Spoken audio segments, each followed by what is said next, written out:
સો એવી રીતે તમે ક્રિએટિવલી થોડું રિવાઇઝ કરવાનું ચાલુ કરો, સો દેટ જે ડ્રાસ્ટિક એ લોકોને ભણવામાં ડિફરન્સ આવશે એ લોકોને એટલું અખરશે નહીં અને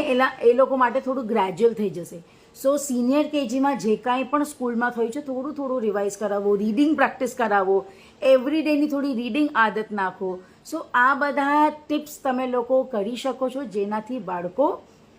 બહુ જલ્દી સ્કૂલમાં સેટલ થઈ જાય.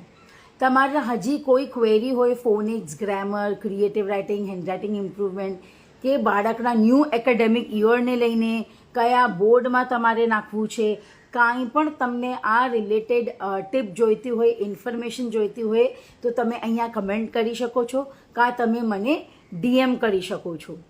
કેમ કે અગર તમે સ્કૂલ પણ ચેન્જ કરી હોય ને તો પણ બાળકોને સેટલ કરવામાં બહુ જ ડિફિકલ્ટી થાય છે અને આપણે એ ઇઝી કરી શકીએ